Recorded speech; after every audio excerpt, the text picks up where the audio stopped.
Good morning, ladies. Shavua Tov Mevorach to everybody. Today, Monday, the 15th day of Kislev 5784, the 16th day of December 2024. Today's special ladies class and berachot dedicated in loving memory of Jesse Dweck, Ishai Ben Simcha, Alav Shalom, graciously sponsored by his parents, Sami and Pupa Dweck, and a family, and we acknowledge the family members and friends that came to give the kavod to the beautiful neshama of Ishai ben Simcha. Before we actually begin with the class, I had an opportunity to go over some of the notes about the neshama of the young man, somebody who was niftar at a very young age. It says something special about him. So give me a moment and I would like to go over some of the things provided. Number one, he went to Hillel Yeshiva and he was very concerned, very interesting, because this happened to be the topic of today's class in the morning. How does a person needs to have the proper tools to survive an adverse environment? We are here in a safety net, on a safe zone. We are with diplomatic community inside of the synagogue, inside of the Bate Knesiot, Bate Midrashot. But once we close the books and we go outside to the physical world, we need to be ready to overcome a lot of challenges, challenges of spiritual survival. Forget about the world of business, forget about making money. That's a different headache today. But concerning our neshama, this is something that who was the teacher of this kind of concern? The one and only Yaakov Avinu. Yaakov Avinu alav shalom. Remember that he was learning Torah for most of his life. The pasuk writes, "Yaakov ishtam yoshev ohalim." Yaakov was a person who learned Torah non-stop till the moment that he left the house of his parents. How many years was that? 63 years, if I recall. After he escaped from his brother Esav, we know that part of the story, Yaakov Avinu goes to another yeshiva, a different type of yeshiva. The name of the yeshiva was Shem Ba'ever. For how long did he learn there? 14 years. Let me ask you a question. What else can you learn in 14 years that you did not learn in 63 years? And don't tell me, no, maybe distraction. I guarantee you, in the time of Yaakov Avinu, there was no distractions, no cell phone. I'm here in the room. How many times have you already heard the phone? The phone. Okay, don't take it personal. What I'm trying to say is, today we have distractions, appointments, WhatsApp, all kinds of technological matters that perhaps occupy part of our brain. But imagine Yaakov Avinu learning Torah from Ishak, his father, 63 years. He says, now I need to go to another yeshiva. And the question is, for what reason? Short answer. Because the yeshiva of Shem Ba'ever was an academy established to teach us how to survive the outside world. How to survive the outside world. To survive in the kollel, go upstairs now. We are learning ladies' classes here. You have kollel classes and learning upstairs. Your rabbi is learning upstairs. Now, to learn Torah in the kollel is beautiful. But the biggest miracle is that a person is able to bring the Torah to the work. You bring the Torah, sometimes people have dual identity. In the synagogue, they are one way. Once they are in the world working, you don't know who I'm dealing with, Yaakov or Esav. God forbid. God forbid. It happens more often than you think. And this is what Yaakov Avinu learned with Shem. Why Shem was the right yeshiva for Yaakov Avinu? How many yeshivot, if I ask you, how many yeshivot they had in the time of Yaakov Avinu? One. One yeshiva, Yeshiva of Shem Ba'ever. What was so special about this yeshiva? That Shem, the son of Noah, was the teacher to humanity how to survive an adverse environment, because his parents and his siblings were able to survive the flood, the Mabul. You think that he applied for global entry or clear in order to be saved from the Mabul? No, God selected them because they were special. And this is something that happened with the beautiful neshama of Ishai ben Simcha. And he was concerned how to live among the non-Yehudim while attending Baruch College. When I came to America, I heard the name Baruch College, and he said, "Wow, what a nice Jewish name." I thought Baruch, Baruch. What do I know? Obviously, it's in New York. True, but it's interesting that there is a Hebrew name on it. Bottom line, he had he lived in New York. He spoke to Rabbi Diamond that introduced him, Hamildash, to Rabbi David Asher to learn the living emunah, the master of living emunah. And he took the initiative of attending apparently a Dale Carnegie course. He was the youngest of the class, and his cousin introduced him to this particular course to Flatbush Yeshiva that is being taught till today. So 30 days, within the 30 days of the passing, the Jesse Dweck City Learning Center was established in New York City because this young man had a passion for learning Torah. Usually, many young men, when they start growing and experiencing life, Torah may not necessarily be their first priority in life. And after 21 years, this beautiful program continues under the leadership of Rabbi Raymond Beida from Brooklyn, from Sha'arei Zion, and many other institutions. And definitely, we believe not in coincidence, but we believe in Ashgaha Peratit, in divine providence. We all experience in our life divine providence. The only question is if we pay attention to it, if we look at it, or we just call it coincidence. So one of the divine providence elements in the life of the young man Ishai ben Simcha was that before he passed away, he organized like a Hanukkah Hagiga, so to speak, and he passed away actually literally 10 days before Hanukkah. Hanukkah is 10 days from now, December 25th, Hamavdil, but this happens to be this year is Hanukkah, the 24th. Don't do Hanukkah bush. It's Hanukkah. Don't mix.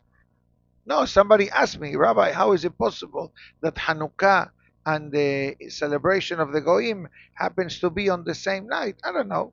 But we definitely celebrate Hanukkah. And he organized a Hagigah Hanukkah for all these friends and asking each one what to bring.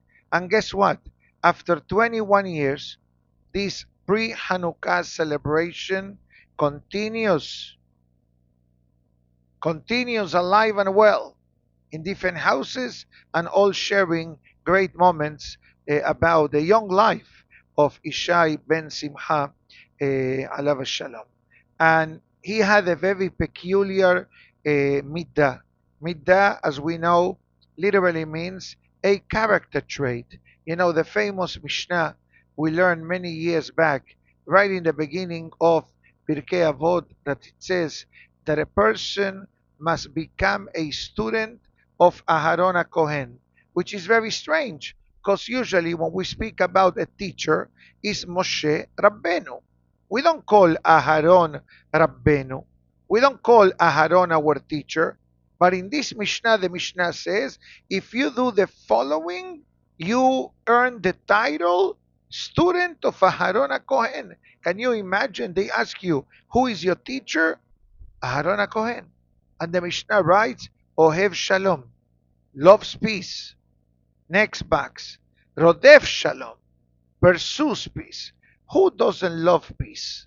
Even the new fellow from Syria, the new guy, Golani, he has a Jewish name. I don't know. Okay, Golani. There is no coincidence they call him Al Golani, Al Jolani, Mahshemo. Okay, but Golani, it's a Hebrew word actually. Golan is in the Torah. So we know that we're going to see miracles. He says, I want peace. I want peace. So who doesn't want peace? Everybody wants peace. But, who pursues peace? Many times we want peace in our surroundings, in our environment, in our family. One, it has to do with outside of our comfort zone. I don't get involved. Rabbi, you get involved. Rabbi, you handle it. That's the way it works. Jesse, alav shalom, even though I don't think I ever met him, but definitely just by talking about him, I believe that I know him from many generations back. So he will organize these gatherings, and he always makes sure to invite people that otherwise will not be invited. Sometimes when people invite, they think, what's in it for me? We have seen it in Jewish history. I'm not going to tell you the names because then it will become a whole shiur. But there were two great men that determine invitations based on their rewards and reciprocity. And they pay the heavy price. Big time. No names for today because that is not the menu of the day. He did the opposite. Welcome the one that nobody invited and nobody paid attention to. This is definitely a way that we activate the ultimate blessing for the Jewish people. Ahdut, unity, harmony, friendship. This is what he represented.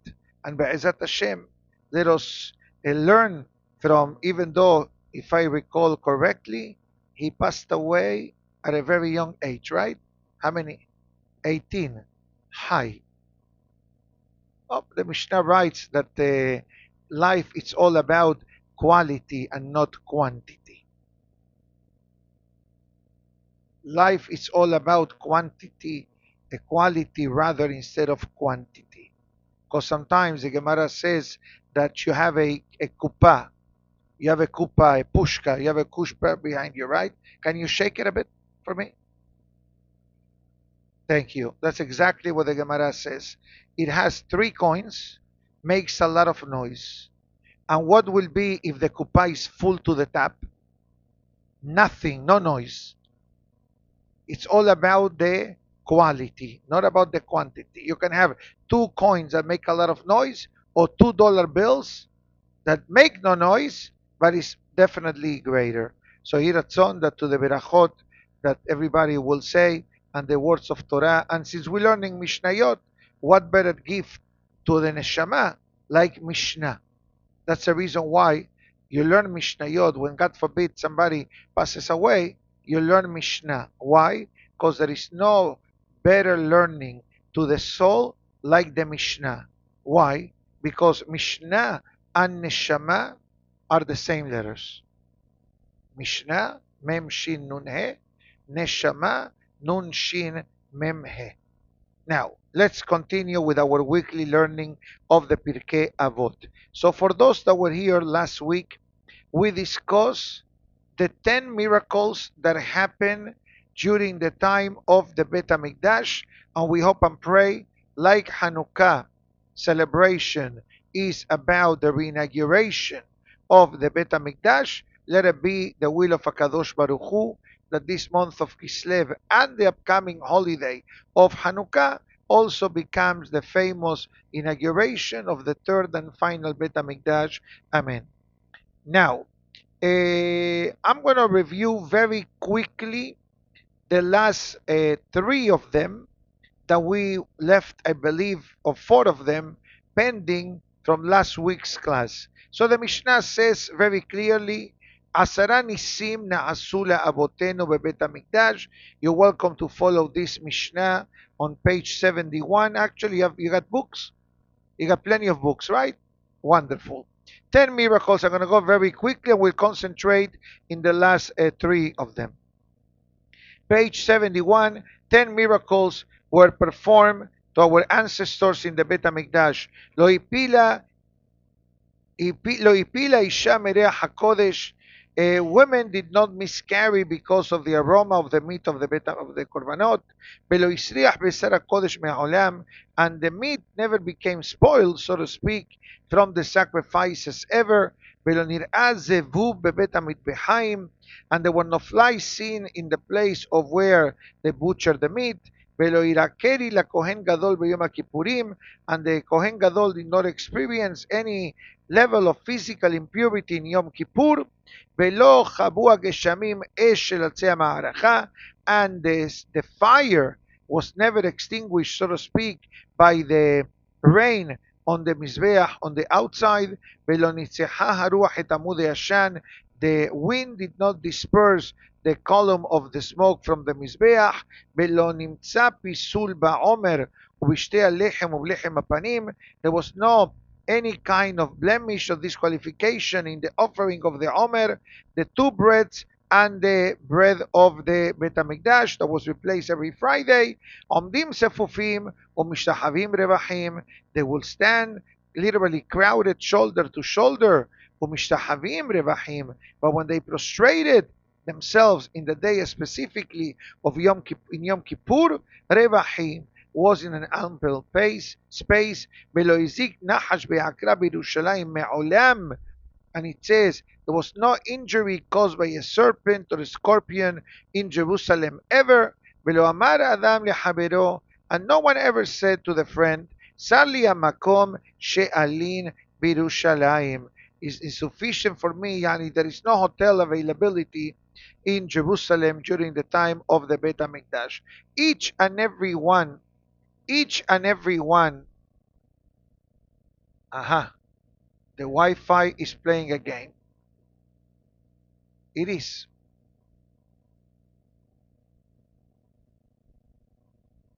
Sorry.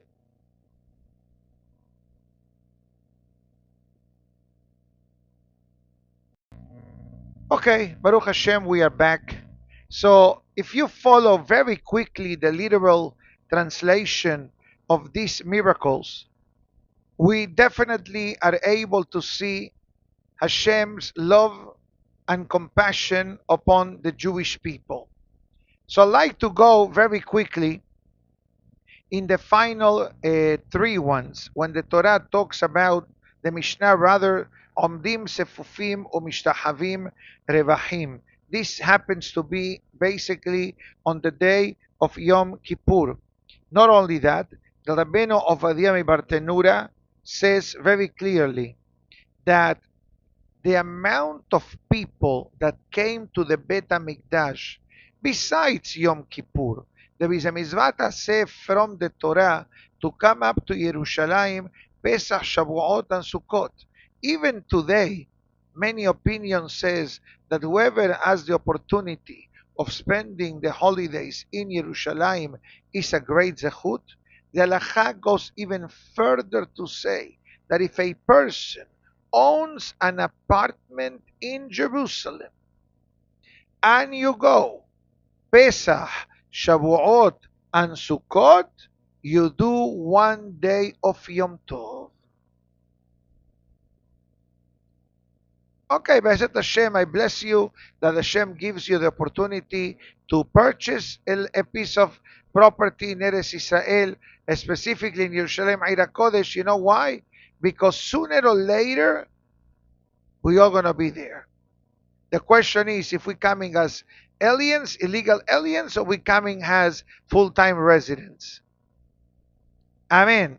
Let's hope that happens soon. So the Rabbeinu of Aventura says something beyond our understanding, that the amount of people that will come to celebrate the holidays in the Beit HaMikdash was so great that in some instances when people were standing in the courtyard of the Bet HaMikdash, some people will be suspended in the air by the shoulder of two people, one to the left, one to the right. We don't understand this. But it says the second miracle was Umishtahavim Revahim. Everybody had like a 6 feet perimeter space that you were able to make your vidui, your confession, especially on the day of Yom Kippur. Don't you see in any synagogue on the day of Kippur, in the middle of the Musaf prayer, what do we have? Seder Abodah, right? What was the Seder Abodah? The service that the Kohen Gadol will do in the day of Yom Kippur. And there we say, Keshayu Shom'im, when they will hear from the mouth of the Kohen Gadol, Hashem's holy name, also known as Shem HaMeforash, Hayu Kor'im, they will you to bow down, to kneel, to prostrate down on the ground. And then they will say, Baruch Shem Kevod Malchuto Le'olam Va'ed. That's the reason why, Mehila, thank you. That's the reason why on the day of Yom Kippur, we say this pasuk out loud. Usually when we say the Shema, you say Shema, you say Hashem Elokeinu Hashem Echad. On an undertone you say Baruch Shem Kavod Al-Ma'id. Kippur, loud. Why? Because we are like Malachim. So you see from the ladies department to the men's department, ladies perhaps for modesty reasons they don't do it. But look at the men's department. Those that are able to do so, what they do, what they do, they bow down to the floor. So imagine yourself, a minute earlier you were floating, having two people next to you. A minute later, suddenly space for everyone. This was a miracle that happened in the Bet HaMikdash, like one of them that I read before, that the smoke of the sacrifices didn't move. What does that mean, didn't move? Imagine yourself if you do a barbecue in your home. Don't you see the smoke traveling all over? In the Bet HaMikdash, the smoke didn't move. It was like a straight arrow, straight up to Shamayim. Or you slaughtering animals. How many korbanot you think they did in the Bet HaMikdash daily? Thousands. Besides the communal offerings. The communal offerings were a handful. But every time a miracle happened, every time a lady gave birth, every time a person, male or female, became purified from certain conditions, they will have to bring an offering. Anytime somebody did teshuvah for committing a certain sin, an offering was brought. Anytime that someone performed a miracle, an offering was brought over to the Bet HaMikdash. So in the daily matter in the Bet HaMikdash, there were thousands of offerings given by everyone. And maybe I had one reason, yet another reason, yet another reason. Suddenly you have 500 people, 500 different reasons. And yet there were no flies when they slaughtered the animals. Goes further the Mishnah and it says, Lo izik nahash be'akrav b'Yerushalayim. Now what is this? Lo izik nahash be'akrav.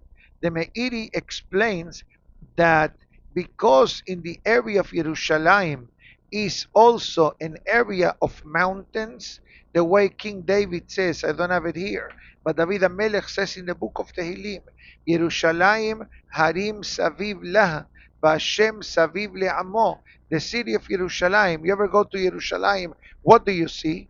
The mountains. The mountains. So it says, like the mountains surround the city of Yerushalayim, HaKadosh Baruch Hu surrounds and protects the Jewish people. Now, in the mountains, like in a normal place, may have scorpions and serpents or all kind of reptiles. So let me ask you a question. What kind of shoe people wore during the time of the Bet HaMikdash? Most likely sandals. And there were certain areas as you were approaching the Harabai, the Temple Mount, as they call it in English, you were not allowed to come with an animal. You were able to ride in a horse, donkey, camel, up to a certain distance. Once you reach the area of the Temple Mount, in Hebrew it's called Harabait, only walking. So what people wore back then in the day? Shoes. Today is different story. So imagine yourself, if you're traveling with sandals, you think that the sandals of then are Crocs of today, or Skechers, or whatever shoe people wear. No, they wear a shahada. And even the shahada, much better, shahada is the one of the parenting tools that our parents use to educate us. For those who understand, for those who may not understand, is like a sleeper, right? That was sometimes better than the teacher in school. Yeah, you had the ruler. I also had the ruler. I had the ruler and the shahada. But thank God I have no traumas about it. Now, let me ask you a question, says the great Me'am Loez. Why the Mishnah needs to tell me what kind of reptile will be found around Jerusalem? The Mishnah utilized two types of animals: Nahash, a snake, and Akrav, a scorpion. And the question is, why? What I mean, no dogs were there, no cats? Maybe the answer, and everything is divine providence, concerning Yosef Sadiq in this week's Torah portion. What happened with Yosef Sadiq in this week's Torah portion? Yosef Sadiq had the dreams, and eventually the brothers are not happy. The pasuk says, "Behabor rek en bo maim." The well, it's empty, has no water. And Rashi asks the obvious question: for sure, if it's empty, has no water. No, Rashi says water it don't have, but it had what? Nahash be'akrav. Same language of today's Mishnah. Divine providence. Snake and scorpion. And comes the famous Me'am Loez, and it says, She'en nahash memit ella hahed. It says, the snake cannot act to attack a person unless there is a pre-approved file in Shammai. And that's why the brothers of Yosef casted Yosef on the pit. And they said, we're not going to kill him. Let God decide. If he gets beaten, and dies, it was from Shammai. And if he's innocent, you have nothing to worry about the snake because it will not touch you. And we all know the happy ending of the story. What happened with Yosef? He survived. He did not die. Goes further the Me'am Loez, and it says, שאנשי ירושלים נקראו נשואי עוון. There was a nickname for the citizens of Jerusalem. And this nickname in Hebrew means one thing, but in English means something the opposite. The Hebrew verb says Nesu'e Avon, the carriers of the sins. What does that mean, the carriers of the sins? It says that in Jerusalem, the person, any citizen, will not go to sleep until they did teshuvah. Can you imagine? We go to sleep tonight and say, okay, let me do teshuvah. And it goes further and it says, the Gemara discusses a very interesting concept. I mentioned a few moments ago that there was something called communal offerings. This type of offering, it's called in Hebrew Korban Tamid, the daily sacrifice. This daily sacrifice was paid by every Jew. The mitzvah of Mahasita Shekel. Remember, we learned around Purim time, we give Mahasita Shekel, that mahasita shekel was utilized for everybody to become a partner in the daily offerings in the Bet HaMikdash, as well as the Shabbat, Rosh Chodesh, and holiday offerings. Now, what happened with the leftover money that they had?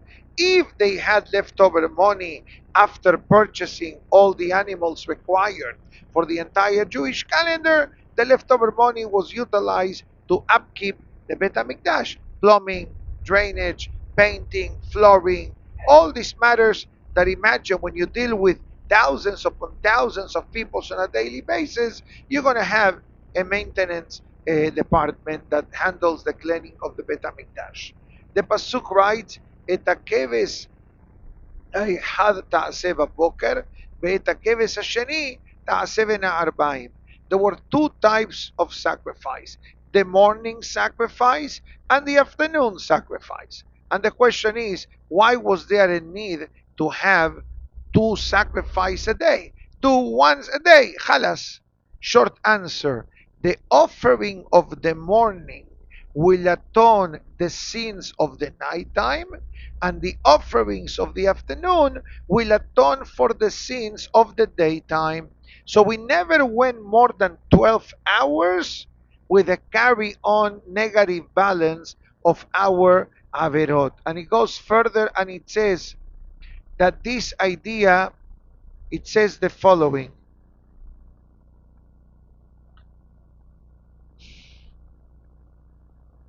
The Me'am Lo'ez writes something very fascinating and talks about the spinal cord of the person. The spinal cord. Now you may ask yourself, what has to do with the spinal cord? So here he brings the source.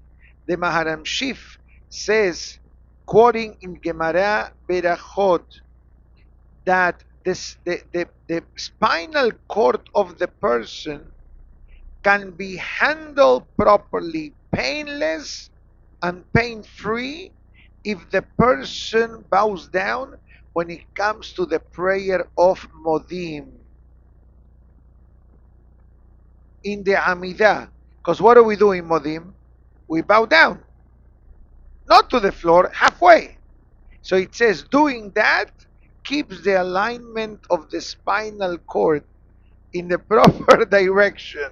So here, I don't have to go to the chiropractor tonight or tomorrow, okay? But it says that in the time of the Bet HaMikdash, because people were standing firm like you do in the Amidah, but then when it came to a certain moment of the prayer, they will bow down.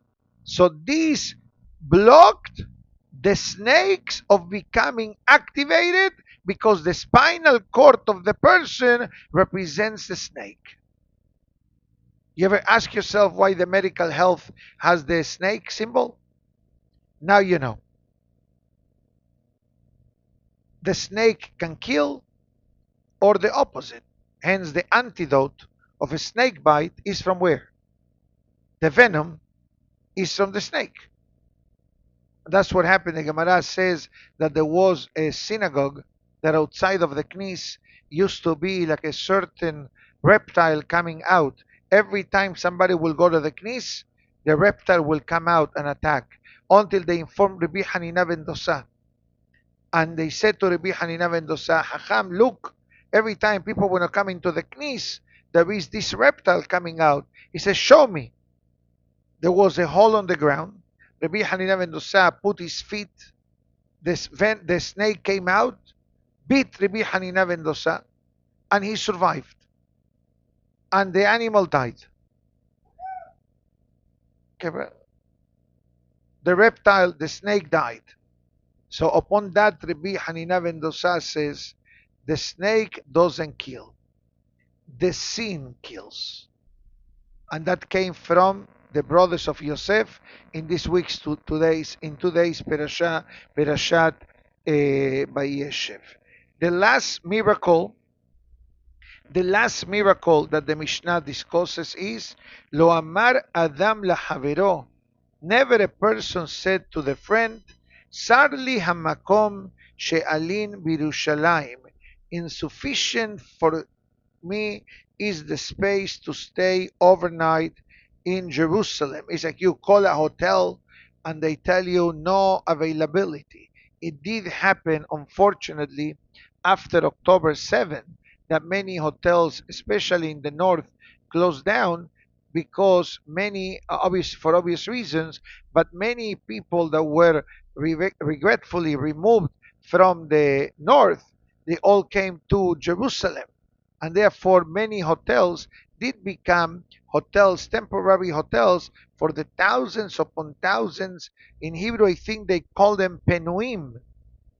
That's the Hebrew word, like relocated, so to speak. So in the time of the Bet HaMikdash, imagine yourself if thousands upon thousands of people are coming to Jerusalem, how many hotels they needed to have, how many Airbnbs they needed to have. Here we have one Airbnb yacht club. Stop counting. Hotels, half an hour, 40 minutes a walk. Uman, if you ever went to Uman, there are maybe 15 hotels. They all are busy in Rosh Hashanah and the holidays. Throughout the year, they're empty. So imagine yourself, Yerushalayim Eira Kodesh. So comes here the Pirush of the Mishnayot, and it says as follows.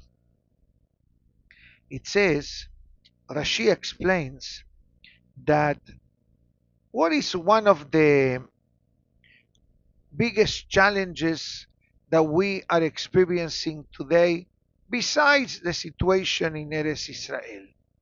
The cost of living, inflation, something new in American vocabulary. For the many of us that come from South America, you are born with inflation. And inflation fluctuates every day or every hour of the day. I know it sounds strange. I remember as a child, I used to be in charge when my mother sent me to go to the supermarket. And I was told already, don't worry about the prices, there are no more prices on the shelves because the government will adjust the prices due to inflation every hour. So you walked in, let's say at 10 o'clock into the supermarket, you walk out at 10:20, the price of 10 o'clock was different than that 10:20. I know, but those that come from South America can relate to it because that's part of how people live. So it says Rashi, the great Rashi writes, and it says that every Yehudi who lived in Yerushalayim had parnasa. No one had to say, I'm relocating, it's too expensive, I'm not able to make it. The opposite. Everyone who lived in Jerusalem had a nice source of income. If Jerusalem is the center of the world, the way the Gemara writes, Yerushalayim oro shel olam. Jerusalem is the center of the world. That's why whatever happens in Yerushalayim has a domino effect on the entire world. So many times we'll say, you know what, too many Jewish people. Too many Jewish people. What do you think? People didn't say this in the past? Let me try in a different location. Let me go to a different province. Let me go to a different state. Maybe less competition, a lower cost of housing. People make all these heshbonot. Even in South Florida today, we're reaching almost 1 million Jews in the state of Florida. Rabbi Yosef. And guess what? So many new places are popping up. Why people say Aventura is not affordable. Miami Beach, forget about it. Surfside, forget about it. North Miami Beach, Hollywood, Boca Raton, all the normally established communities for years. Today it became very difficult to afford, especially to the young couples. But in the time of the Bet HaMikdash, no one ever complained. Why? Because there was a tremendous amount of beracha, a tremendous amount of shefa that came down to the people of Eretz Israel. There is a different secondary opinion that says that's what it means. Or Rabbeinu Avadia Bartenura says, or Rabbeinu Yonah, it says that no one complained. You know how many times people ask me before they come to Florida, said, Rabbi, how are you? Ta ta ta. What's happening in your shul? Is it crowded? When are they leaving? True, true. No haki, it's emet. People said, is it very busy? Or sometimes people call me after Pesach, are you open during the summer? Yeah, of course we open during summer. What are we, Vermont or skiing in Colorado? That or right or deal in the summer like deal. Yeah, for many years deal was summer. Today, Baruch Hashem, I'm sure some of you come from deal and all the adjacent towns. The Baruch Hashem, their communities and schools, and many more people moved there and makes it a vibrant city all year long. Not only summer 2.5 months. Same thing happened in the Bet HaMikdash. It says nobody said, you know what, I'm coming Pesach Sheni. I'm not coming for Pesach because everybody's coming for Pesach. And it says this demonstrated a tremendous amount of love. We need to understand that what we see today is not a man-made matter. It's something that was happening in the time of the Bet HaMikdash. It's like people come to the winter to Florida and the summer in Deal and in between to Brooklyn. In the Bet HaMikdash was exactly, where are you going for Pesach? Bahamas, Aruba, South Beach, Faena, whatever people go to. I'm going to Jerusalem. What are you going to do for Sukkot? Panama? No, Jerusalem. What are you going to do Shavuot? Orlando? No, Jerusalem. And this was a tremendous miracle that all of Am Israel was able to come and to celebrate in a unified and a cohesive manner the miracles that were seen in the Bet HaMikdash. And it says as follows: what is the purpose of telling us all these miracles that we have finished learning today? So here he gives a very fascinating explanation. Number one, coming from the Hatam Sofer alav shalom. The Hatam Sofer says, first of all, when people will come to Jerusalem, you were able to feel in the air a tremendous amount of ahava ve'ahva, a tremendous amount of love and unity and harmony among the people. That was already a blessing. The Mishnah writes that the ultimate blessing that Hashem wishes for the Jewish people is the blessing of peace. So once there is peace and harmony and unity, God says, I'm having such a good time, let me shower you with blessings. And it says that the unity among the people activated the miracles that we were able to learn. Now, the Midrash Shmuel asks a question. He says, I don't understand. If we analyze these 10 miracles, okay, one talks about lady that is pregnant, the other one from his offering, then the meat becoming spoiled, then you have the fly, then you have the sanctity of the Kohen Gadol, then you have the rain did not burn the fire of the Mizbeach, and then the smoke did not deviate to different areas. So let me ask you a question, says the Midrash Shmuel. All these miracles are for God and not for me. In other words, yeah, I'm an eyewitness, but who benefits from the actual offering of the Korban? Let's say you offer a Korban Ola. They are in the world of sacrifices. There are different types of sacrifices. There is one Korban called Ola. Ola is an offering that the owner, the Kohen, and the Kohen of the Bet HaMikdash, the owner doesn't take anything.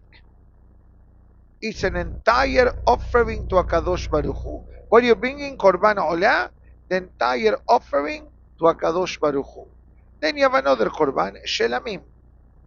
Part was burned, part went to the sponsor of the offering. You sponsor, you get a piece of the action, and I'm the Kohen, I get a piece of the action.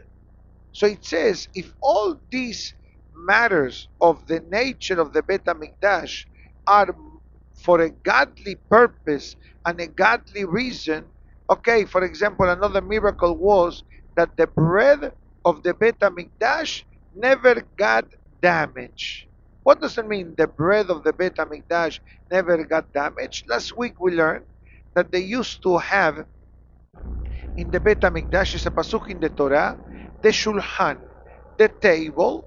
The table contained 12 loaves of bread, literally, and these loaves of bread were replaced from Friday through Friday.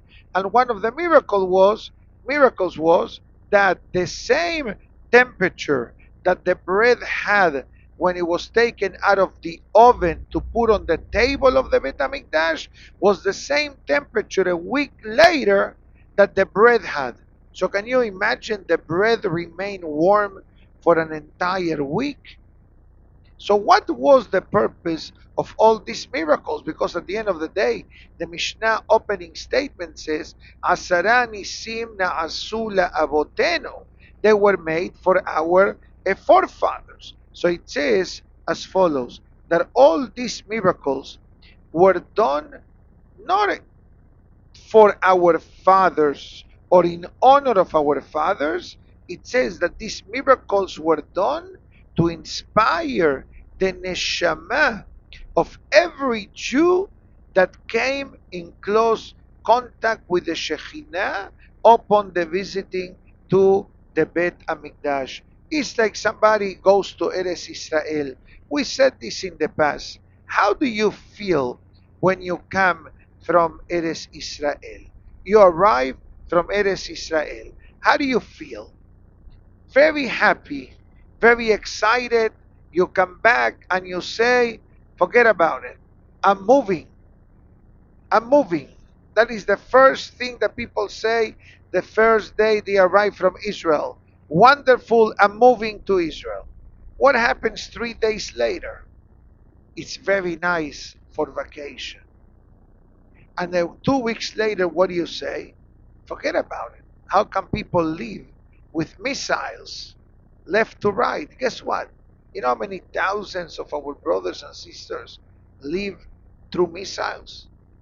And they have the miklat, and they have the refuge centers, and sometimes you have to run down to the basement of the building, especially if it's an old building that doesn't have an elevator. That's why the basement is the miklat.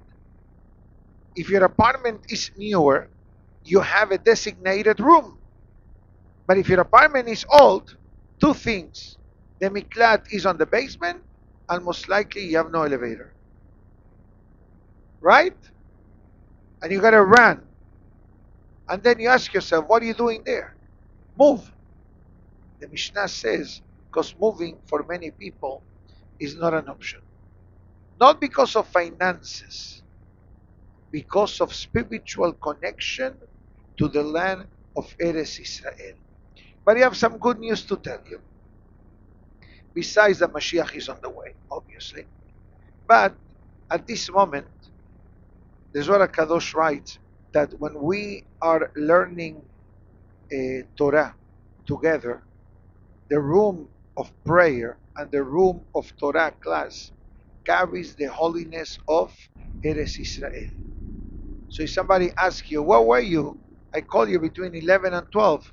I went to Israel. They're going to tell you, how do you go to Israel? You're here. Yeah, I went to the Torah class. If they tell you you're crazy, tell them the rabbi said, quoting the Zohar Kadosh, we are learning Torah in a room together. And I tell you one more thing. I'm not trying to become dramatic, but the Mishnah in Pirke Avot-The writes that when 10 Yehudim are sitting together learning Torah, God is with us. Even though Hashem is always, because somebody just said always, okay? Hazako Baruch, excellent point. So why the Mishnah needs to tell me, by the way, if you're learning Torah with 10 Yehudim, God is with you. So it says there are different levels of godly revelation. Sometimes God comes into the room, opens the door, takes a picture, takes the name, and leaves. In the case of 10 people, the Mishnah writes, Shekhinah Sharia. God is sitting next to us. I'm not sure in which chair because I don't see any empty chair in the room. Okay, but doesn't matter. God, en lo guf, en lo demutakuf. God's holy presence permeates the room. but especially since today's class, as was said in the beginning, is dedicated Le'ilui Nishmat Ishai ben Simcha, that definitely he is with us in spirit, especially the way our rabbis tell us that the day of a yortzeit, the day of a yortzeit, it's the day that the neshama has an opportunity, so to speak, to be promoted. There was one level before the class, and there is a level after the class. And later on will be even bigger, because once the class gets downloaded, and Be'ezat Hashem, I'll share the class with everybody, and the family, I'm sure, will share it with many families and friends. That zechut of listening to words of Torah will multiply, I don't know how many times.